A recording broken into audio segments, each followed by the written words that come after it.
एक दिन मैं अपनी टेरिस के ऊपर प्रार्थना कर रहा था।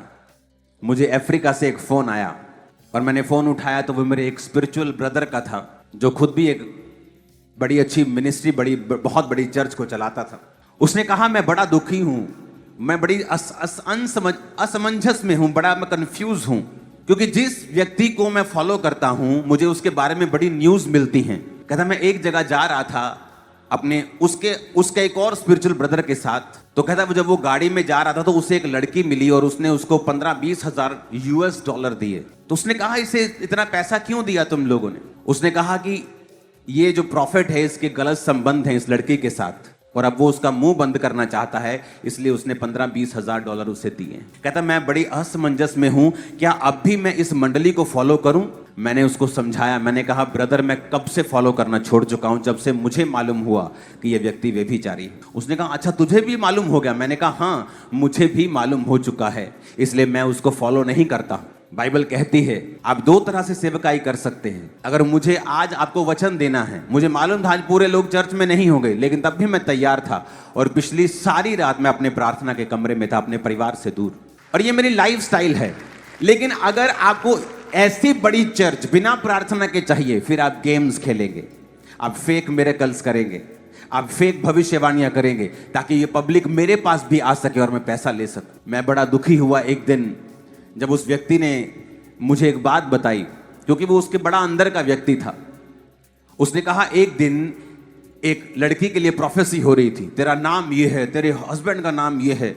तो उसने प्रोफेसी की कि अभी उसके पति के साथ उसका झगड़ा चल रहा था और वो पति पत्नी अलग अलग रह रहे थे। तो उसने जब कहा कि अभी तेरे पति का फोन आएगा, और इमेजिन करो उसके पति का फोन तभी बजने लगा, कॉलिंग माई लव हस्बैंड। वो हैरान हो गई लड़की। कहता ब्रदर मैं आपको बात बताऊं क्या हुआ? मैंने कहा क्या हुआ था? कहता जब वो लड़की चर्च में एंटर की तो उस प्रॉफिट के जो बिल्कुल उसका राइट हैंड है उसने उसका फोन ले लिया, उसका केस उसका पता किया, उसको क्या प्रॉब्लम है, क्या है, अच्छा आपका हस्बैंड ऐसा, सारी बात पता कर ली। फोन लिया और अपना नंबर भर के उसमें जो उसके हस्बैंड का नाम था सेम नाम भर दिया और उसके हस्बैंड का डिलीट कर दिया। और जब वो प्रोफेसी हो रही थी उस लड़के ने अपना फोन घुमाया और उसको लगा कि वाह मेरे हस्बैंड का फोन आ गया, प्रोफेसी काम कर रही है। और वो लड़की चिल्लाने लगी वाह गॉड, वो तुम परमेश्वर को सोच रही थी कि परमेश्वर कर रहा है। प्रॉब्लम कहां पैदा हुई, ये बात खुली कैसे कि जब प्रोफेसी खत्म हो गई, उस लड़के ने जब फिर उसके पति का नंबर भरना था और अपना डिलीट करना था, उसको पासवर्ड भूल गया उस लड़की का। उसने फोन उठाया और वो चला गया मीडिया में। उसने मीडिया के अच्छे बंदे को बोला यार मुझे पासवर्ड भूल गया, तुम उसको खोल सकते हो? वो अच्छे लड़के थे, उन्होंने 5-10 मिनट ट्राई किया, फोन नहीं खुला, तो मजबूरी उसको फोन वापस करना पड़ा। मैं उसको बोल रहा था, मैंने कहा ब्रदर जब वो लड़की घर जाएगी और जब ये देखेगी कि उसके साथ धोखा हुआ है, कैसी ठोकर उसको लगेगी परमेश्वर में। उसने कहा ब्रदर मैंने ये बात की और मुझे पता क्या जवाब मिला। कहता ठोकर एक को लगेगी ना, लगने दो, पर उस प्रोफेसी को देख के 100 लोग चर्च में जो आएंगे, हमें वो चाहिए, हमें ठोकर से कोई मतलब नहीं। परमेश्वर क्या कहता है, ऐसे लोग उन लोगों के समान होंगे जो दूसरों के अंडों को सेकते हैं और एक दिन आधी आयु में मैं उन्हें उठा लूंगा।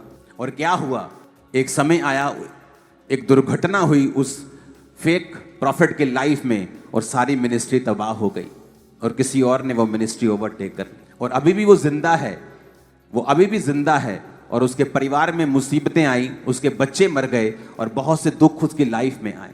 अब आपको 2 तरीके अपनाने होंगे, या तो आप परमेश्वर में सही तरीके से चल लो, जो मुश्किल है, जो आपको मुश्किल लगता है, लेकिन वचन कहता है ऐसा करने वाले लोग परमानेंट होंगे, उनकी आशीष परमानेंट होगी, उन्हें कोई दुनिया की ताकत रिमूव नहीं कर पाएगी, कोई दुश्मन उनका कोई बिगाड़ नहीं पाएगा, टच भी नहीं कर पाएगा। वेरी अब आप 2 तरीके से, ऐसे चल लो या वैसे चल लो।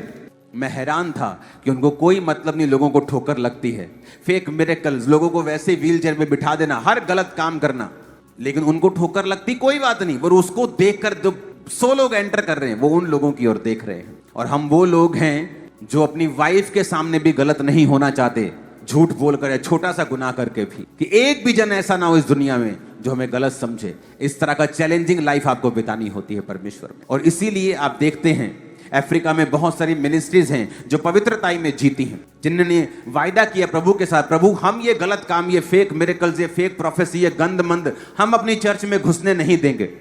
आज उनके वंशों के वंशज हजारों पास्टर्स उनकी चर्च से निकले, उनकी लाखों लाखों में चर्चेस हैं, और प्रभु ने उन्हें कितना बढ़ाया है।